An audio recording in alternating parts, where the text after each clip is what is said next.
அந்த வாழ்க்கை நம்ம வாழ்கிறோம் ரொம்ப குறைவான வாழ்க்கை என்பதை நாம் மறந்து போகவே கூடாது. பிரசங்கி புஸ்தகம் 8ஆம் அதிகாரத்தை நீங்கள் பாருங்கள். ஒரு வசனத்தை வாசித்து தொடங்கலாம். பிரசங்கி 8:10 நீங்கள் வாசிச்சபடி நான் கேட்குறேன். 10, 11, 12, 13 வசனங்களை வாசிக்கும்போது வாசிங்க.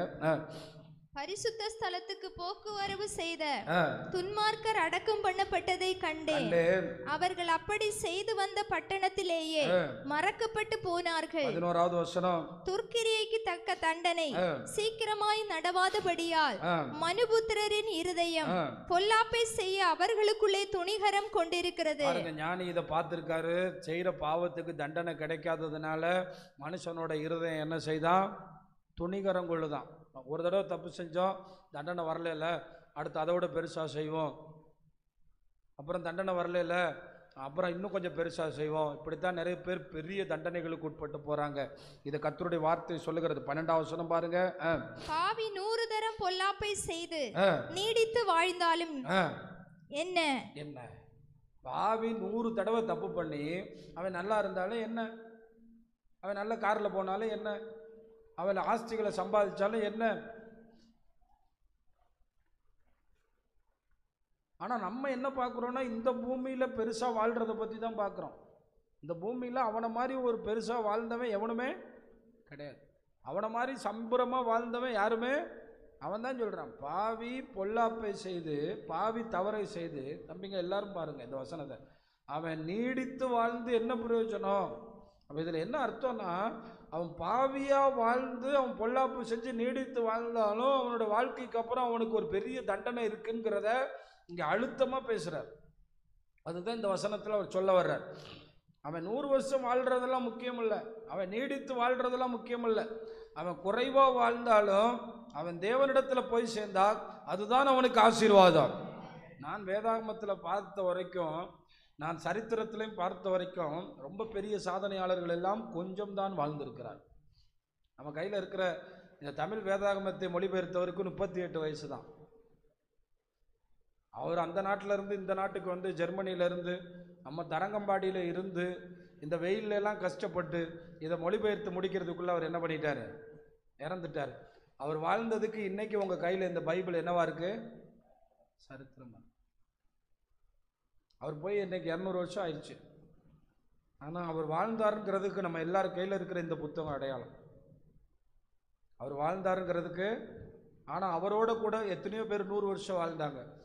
ஆமாம், 100 வயசு வரை வாழ்ந்தாங்க, 80 வயசு வரை வாழ்ந்தாங்க. என்ன பிரயோஜனம்? ஒருத்தன் வாழ்ந்தான்ங்கிறதுக்கு உங்கள் கையில் இருக்குங்க ஒரு அடையாளம். ஆமாம், அப்போ அவனுக்கு பரலோகத்தில் எவ்வளோ மகிமை இருக்குங்கிறத நீங்கள் பாருங்கள்.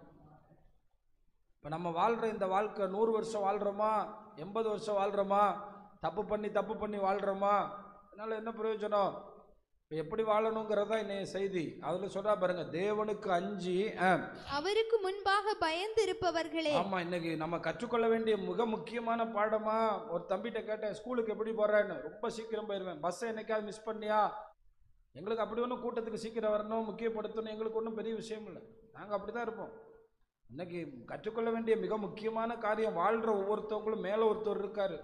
நான் செய்கிற ஒவ்வொரு நன்மைகளையும், ஒவ்வொரு அசைவையும், என்னுடைய ஒவ்வொரு உணர்வுகளையும், அவரை நேசிக்கிற ஒவ்வொன்றையும் அவர் பார்த்து கொண்டிருக்கிறார். ஒவ்வொன்றையும் அவர் பார்த்து கொண்டிருக்கிறார். அதைத்தான் இந்த ஞானி இங்கே கண்டுபிடிக்கிறான். நான் செய்கிற ஒவ்வொன்றையும் பார்த்து கொண்டே இருக்கிறார். தேவனுக்கு அஞ்சி அவருக்கு முன்பாக பயந்திருப்பவர்களே நன்றாய் இருப்பார்கள் என்று அறிந்திருக்கிறேன். நன்றாய் இருப்பார்கள் என்பது அவரோடு இருப்பார்கள் என்பதை குறிக்கிறது. நன்றாய் இருப்பது காரு பங்களாவிலே பெரிய சுகபோகத்திலே இருப்பதை பற்றி அவர் பேசவில்லை. துன்மார்க்கன் நன்றாகத்தான் இருக்கிறான், அதனால் என்ன பிரயோஜனம் என்னன்னு சொல்றார். சொல்லிட்டு அவருக்கு பயந்து, அவருக்கு அஞ்சி, அவருக்கு முன்பாக பயந்து இருக்கிறவங்க தான் எப்படி இருப்பாங்களாம்? ஆமாம், பார்த்தீங்களா? ஐஸ்வர்யவான் நல்லா இருந்தானா, லாசரு நல்லா இருந்தானா? ஒரு சொட்டு தண்ணி கேட்குறான். வீடு ஃபுல்லாக தண்ணியாக வச்சுருந்தவன் ஒரு சொட்டு தண்ணி வேணுமாமா. அதுவும் யார் கையில் வேணுமாமா? லாசரோட விரலில் முக்கணுமாமா. முக்கி ஒரு சொட்டு அங்கேருந்து விடணுமாமா. லாசரு ஐஸ்வர்யவானை பார்க்கவே இல்லையே. ஐஸ்வர்யவான் நரகத்தில் கிடக்கிறத யாருக்கு தெரியல? அந்த தேவையில்லை. அங்கே போய் எதுக்கு அதெல்லாம்? அதை பற்றி யோசிக்க வேண்டியதில்லை. அது லாசருவை வேற எங்கேயாவது வச்சுருந்தா பரவாயில்ல. ஆபிரகாமோட மடியில்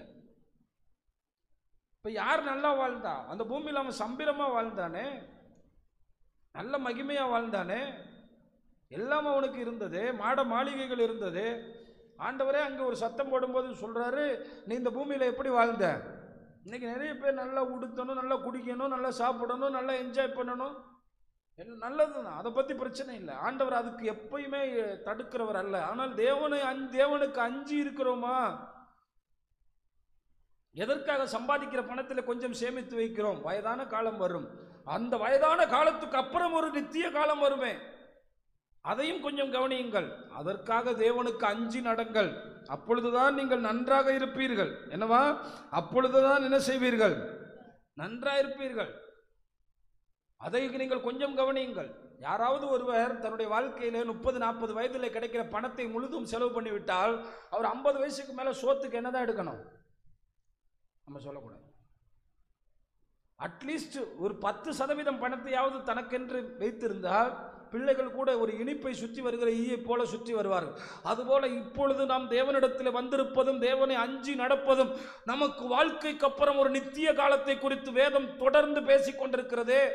பேதுருவோட மனைவியை பற்றி எழுதுறதுக்கு இந்த பைபிளில் இடம் இல்லையா? அதை பற்றிலாம் பேச முடியாது, நித்தியத்தை மட்டும்தான் அவங்க பேசுவாங்க. பேதுருவோட பிள்ளைங்க பேரை எழுதுறதுக்கு இங்கே நேரம் இல்லையா? அதை பற்றி பேச மாட்டாங்க. ஏன்னா எதை பற்றி மட்டும்தான் புதிய ஏற்பாடு பேசும்? நித்திய வாழ்க்கையை மட்டும்தான் பேசும், அந்த நீடித்த வாழ்க்கையை பற்றி தான் பேசும். அப்போ தேவனுடைய பிள்ளைகளே, நீங்கள் யாரும் துன்மார்க்கன் பழுகும் போது பெருகும் போது பயப்பட வேண்டாம். அவன் சீக்கிரமாக நரகத்துக்கு போகிறான்னு அர்த்தம். நீங்கள் அதை பார்த்து ஒன்றும் இச்சிக்கவும் வேண்டாம், அவன் வளர்ந்துட்டானே ஒன்றும் நினைக்கவும் வேணாம், அது உங்களை கஷ்டப்படுத்தவும் வேணாம். அதனால சங்கீதக்காரன் அப்படி தான் சொல்கிறார், துன்மார்க்கம் பெருகி பழுகும்போது நீ அவனை பார்த்து பயப்படாத, அவன் போகிறான்னு அர்த்தம், அவனுக்கு டைம் வந்துருச்சுன்னு அர்த்தம்.